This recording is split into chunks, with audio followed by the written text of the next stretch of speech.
En las selvas tropicales del mundo crece el árbol del cacao, fuente de origen del delicioso chocolate. El chocolate se consume hoy en todo el planeta, pero hace algunos siglos su elaboración era secreto privilegiado de las civilizaciones mesoamericanas.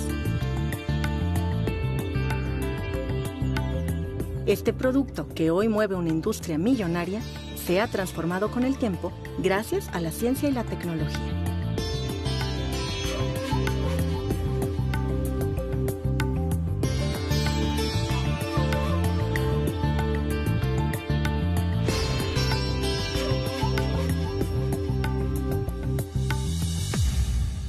Los registros arqueológicos más antiguos que se tienen sobre el uso y la domesticación del cacao provienen del sitio sagrado de Cerro Manatí en Veracruz. En las excavaciones se encontraron vasijas con residuos de las bebidas derivadas del cacao que fueron preparadas hacia el año 1750 a.C. Eso significa que la gente ya disfrutaba las bebidas del cacao hace más de 3.000 años. Todo esto lo podemos saber a través de varios elementos arqueológicos, sobre todo. En los murales que existen en Teotihuacán o en Cacastla, por ejemplo, y ahí podemos observar varias escenas sobre el árbol del cacao, que es muy importante, y sabemos por las fuentes históricas, por las crónicas después de la conquista, más los códices prehispánicos, podemos saber cuáles eran los usos del cacao. Los granos del cacao eran tan valiosos en la época prehispánica que se les utilizaba como el equivalente de monedas para intercambio de productos y para pagar tributo. Son 3 los granos que se usan para moneda. El más pequeño es el que se usa para bebida. Las cargas tenían 24,000 granos de cacao. Y estas cargas son estos bultos de petate que se ven en los códices o en la matrícula de tributo, por ejemplo. Sabemos que un esclavo, dependiendo si sabía cantar y bailar, entonces valía 4,000, pero si no sabía, entonces nada más valía 2,400. Por su lado, la bebida del chocolate se usaba en los rituales y como medicina. A los guerreros se les brindaban pequeñas pelotas de cacao molido para llevar en su itacate. El cacao tenía un carácter sagrado. Esto lo podemos ver, por ejemplo, en un códice, en el Feyerabad-Mayer, y son los 4 árboles cósmicos. Él ocupa el lugar del sur y están 2 personajes enfrentados que son Mictlantecutli y Centli, el dios de la muerte y el dios del maíz, que de otra manera podría ser el dios de la vida. Está el tronco del cacao, los frutos del cacao, hasta arriba en la copa del cacao está un loro, y ahí tiene un valor totalmente simbólico, porque está asociado a otros árboles como la ceiba, como el maíz y como otros que son fundamentales en la cosmogonía indígena. El chocolate era una bebida de consumo restringido. Al pueblo se le brindaba únicamente durante las fiestas y si lo bebían sin permiso, les costaba la vida. A este delito se le llamaba yolotliestli, precio de sangre y corazón. En la época prehispánica, hasta donde sabemos, solamente estaba reservada a la clase dirigente. Esta se componía de los grandes señores en las diferentes culturas que componían Mesoamérica. Sin embargo, Sahagún menciona ya que en el mercado existía el chocolate, tanto como bebida como los granos. Las investigaciones de diversos grupos de biólogos, entre los que destaca Arturo Gómez Pompa de la Universidad de California, Riverside, indican que el árbol del cacao es originario de Sudamérica. Sin embargo, el centro de origen y el centro de domesticación de una especie son cosas distintas, y fueron los habitantes de Mesoamérica quienes descubrieron los usos del cacautero. A este árbol se le conoce con el nombre científico de Theobroma cacao, que significa el alimento de los dioses. Existen alrededor de 20 especies diferentes de Theobroma, pero solo algunas producen un fruto con el valor comercial para la fabricación del chocolate. El árbol del cacao es muy delicado. Necesita de humedad constante y se quema fácilmente por el contacto con el sol. Esto ya lo sabían los antiguos mayas, quienes sembraban los árboles de cacao a la sombra de árboles frondosos con muchos metros de altura. Si las condiciones son adecuadas, el árbol del cacao producirá frutos a partir de los 3 años de edad. En el libro Conquista y Comida, Nina Scott señala que por muchas acusaciones que puedan haberse vertido sobre Colón, todavía nadie ha dicho que era un glotón. Por las crónicas de su hijo Fernando, sabemos que Colón tuvo un primer encuentro con los granos del cacao en 1502. Sin embargo, se negó a probar la oscura bebida que salía de ellos. Colón llevó los granos del cacao a España, pero inicialmente el chocolate no le gustó al viejo mundo. Fray Juan de Torquemada relataba que Nezahualcóyotl gastaba más de 2 millones de granos al año para darse banquetes y lujos. Pero el millonario en materia de chocolate era el emperador Moctezuma, de quien se dice bebía 50 tazas al día. Bernal Díaz del Castillo relata cómo Moctezuma brindó chocolate a Hernán Cortés en un banquete. Cortés gustó de la bebida, pero sobre todo la visualizó por su importancia económica en el comercio mesoamericano. En su origen, la bebida del chocolate era muy exclusiva y costosa. Y es que obtener el chocolate a partir del árbol del cacao no es tarea sencilla. Los granos pasan por un conjunto de procesos tanto físicos como químicos que confieren el aroma, el sabor y la textura de lo que conocemos como chocolate. Cuando nosotros abrimos el fruto, hay una especie de baba, un mucílago, que es la que contiene a los granos individuales de cacao. El proceso de secado primero elimina el exceso de agua y la fermentación lo que hace es este mucílago que envuelve a todos los granos de cacao se va deshaciendo de manera que se puedan sacar con mucha facilidad los granos aislados. Terminada la fermentación de los granos, se procede al secado, que puede hacerse al sol o mediante máquinas de gas que reducen el tiempo de espera. En ambos casos, es importante revolver los granos de vez en cuando. Sin importar cuál es la época o la tecnología involucrada, estos pasos se deben cumplir para obtener un material poco astringente, a partir del cual puede fabricarse el chocolate. Una vez fermentados y secos, los granos del cacao se tuestan mediante aire caliente y vapor, saturado a temperaturas que rebasan los 100 grados centígrados. Entre la deshidratación y el tostado, los granos pierden su humedad, adquieren aroma y pueden empacarse o conservarse por un tiempo. Es más sencillo quitarle la cáscara al grano tostado. Ese paso se conoce con el nombre de cribado.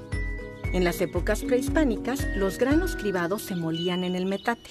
Es durante esta fase que se obtienen la manteca y la pasta del cacao, componentes esenciales de un buen chocolate. Conforme aumentó el número de culturas consumidoras de chocolate, el método tradicional resultó insuficiente, por lo que se desarrollaron maquinarias que aceleraran el proceso de cribado y la selección de los granos de cacao. La revista Nature publicó en el 2011 el genoma del cacao. ¿Por qué es importante esta investigación para la producción de chocolate a nivel mundial? Es muy importante este avance porque a partir de esto podemos saber cómo manipular genéticamente el cacao para tener, por ejemplo, un cacao más resistente a las heladas, que es uno de los problemas más fuertes que hay, un cacao más resistente a ciertas plagas, con mayor productividad, podemos tener mayor número de granos en menor espacio de área de cultivo, por lo tanto podemos aumentar el rendimiento de los cultivos y un cacao que nos dé un mayor contenido de polifenoles. Los polifenoles son compuestos que tienen anillos aromáticos, fundamentalmente de benceno, que tienen varios grupos OH, tipo alcohólico, en su molécula. Pero estos fenoles tienen la particularidad de que son antioxidantes. La vida es un proceso químico, ¿verdad? La célula requiere constantemente de procesos de oxidación y de reducción. La manera en que obtenemos energía de los alimentos, de los azúcares, de las grasas, es a través de un proceso de oxidación. Es natural en estas reacciones que se dan de nuestras células que aparezcan sustancias, especies de oxígeno altamente reactivas, que dañan las grasas, que dañan las membranas de nuestras células, que incluso llegan a deteriorar el material genético. Y nuestro cuerpo combate estas especies reactivas de oxígeno, los radicales libres, la manera en que normalmente la gente los conoce, bloqueándolos con antioxidantes. El chocolate, en particular, es extraordinariamente rico en antioxidantes. La familia más conocida de los chocolates son las catequinas.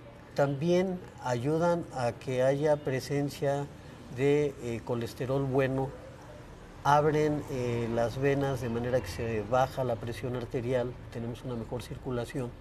Entonces, comer chocolate nos hace ser un poco más saludables. Hacia el siglo XVI, beber chocolate estaba de moda tanto en América como en Europa.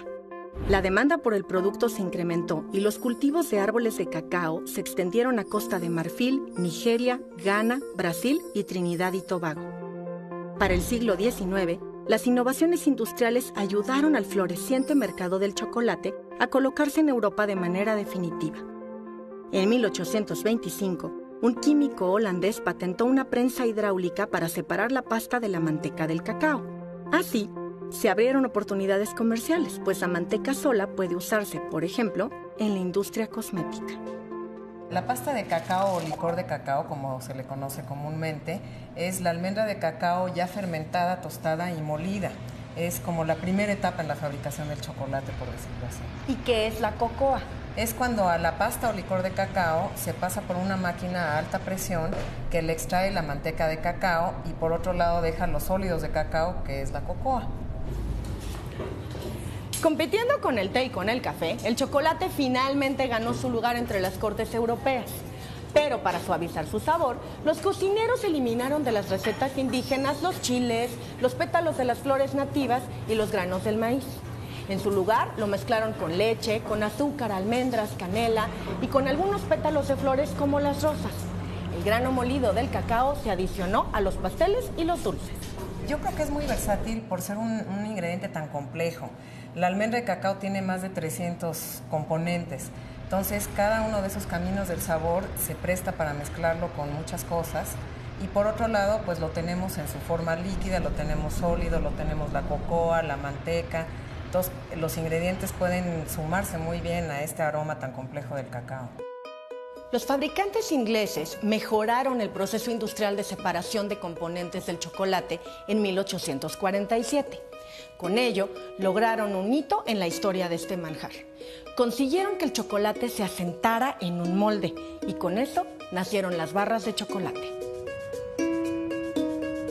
Vale la pena mencionar que el cacao mexicano es muy especial y muy fino.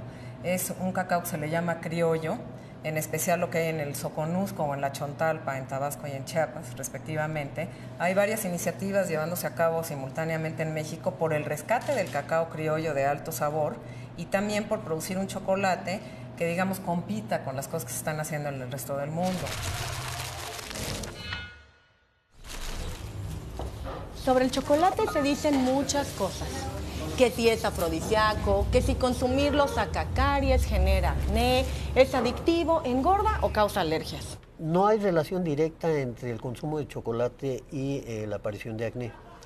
Lo que ocurre es que el chocolate nos lo pueden vender en diferentes presentaciones. Chocolate blanco, que no es chocolate, es grasa de cacao y a veces es manteca de cerdo con grasa de cacao. A fin de cuentas todo es grasa y todo te va a sentir ceboso. El chocolate natural, chocolate con azúcar y chocolate con leche. Donde sí hay una relación más directa es cuando tú consumes chocolate con leche y está más vinculado a la grasa de la leche que a la grasa del chocolate. Desde luego es una grasa que ha sido un poco satanizada. Se piensa que el chocolate es un producto de alto contenido de grasa. Sin embargo, pues se olvida que tiene ácido oleico, igual que en el aguacate, igual que en el aceite de oliva, pero además de eso tiene un alto contenido de ácido esteárico, de ácido palmítico, Y resulta que dada esta combinación, la grasa del chocolate funde a la temperatura del cuerpo. Se pone un chocolate en la boca y el chocolate se disuelve automáticamente. Entonces uno quiere que el chocolate sea sólido mientras se procesa, se industrializa, se comercializa. No lo quiere líquido, ¿verdad? No quiere que se derrita, pero sí quiere que en el momento de ponerlo en la boca se disuelva. En las últimas décadas se han desarrollado miles de estudios científicos para determinar la composición bioquímica del cacao y comprender así cuáles de estas afirmaciones son ciertas. La ciencia ha descubierto que el chocolate nos provee de muchos beneficios y esta es una excelente noticia para los consumidores de este producto. Sí se puede considerar que hay cierto grado de adicción por varias razones. La primera, en el chocolate hay compuestos que son estimulantes, fundamentalmente cafeína y teobromina. Y esta sustancia en particular pues tiene propiedades muy similares a la de la cafeína. Entonces la cafeína, sabemos, estimula el metabolismo, nos pone en un estado de alerta, nos impide dormir, por eso también nos despierta, nos activa. Hay otro compuesto que es la anandamida, que tiene una particularidad muy importante. De una manera pues mucho más sutil, la euforia, ¿verdad?, la alegría, el placer que nos causa el chocolate tiene algo de parecido a lo que experimenta quien fuma un cigarro de marihuana. Pero también el chocolate tiene la propiedad de que cuando es ingerido propicia que en el cerebro se generen encefalinas y endorfinas. Y estos son compuestos que se asocian mucho con el placer. Y entonces, si nos da placer comer chocolate, a mayor cantidad de chocolate, mayor cantidad de placer vamos a tener. Sobre todo quienes están deprimidos, por ejemplo, al comer chocolate, esta depresión baja. ¿Por qué? Por la estimulación y por la segregación de encefalinas y endorfinas. Entonces, esto ayuda a combatir la depresión. Entonces, no le tengamos miedo a la adicción al chocolate, más bien tengámosle miedo a la depresión por no comerlo, ¿no? Numerosas investigaciones demuestran que es más conveniente consumir chocolate oscuro, ya que contiene más porcentaje de cacao y es en este fruto donde se encuentran todos los beneficios que brinda este alimento. La primera razón es porque nuestra industria moderna le ha puesto azúcar a todo.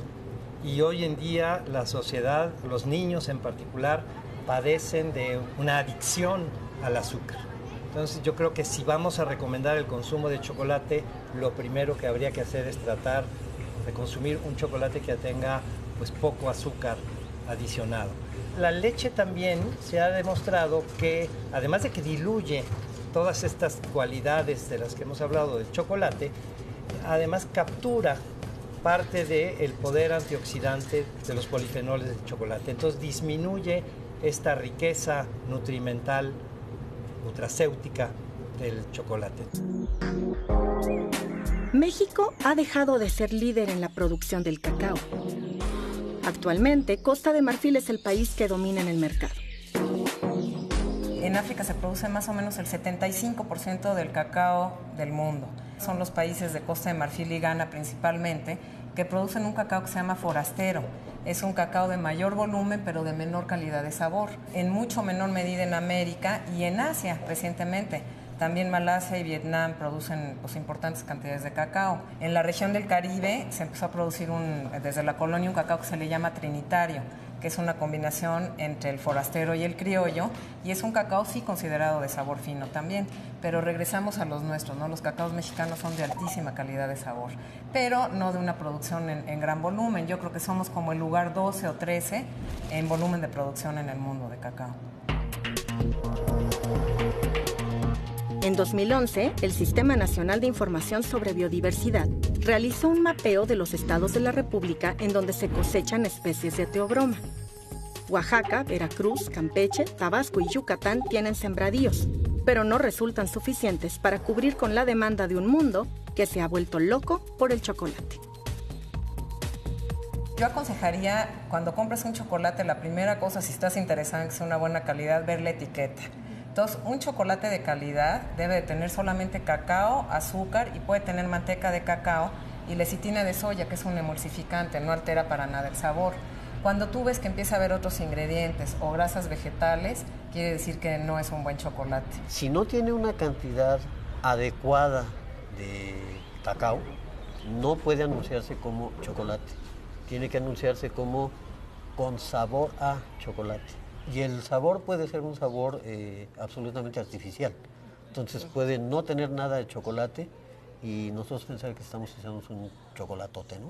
Entonces no le tengamos miedo al chocolate, comamos chocolate, regalemos chocolates, no solo el 14 de febrero, sino siempre que haya una ocasión que celebrar, y si no, porque queremos inventarla, pero consumamos chocolate. Es uno de los mayores regalos que México le ha dado al mundo.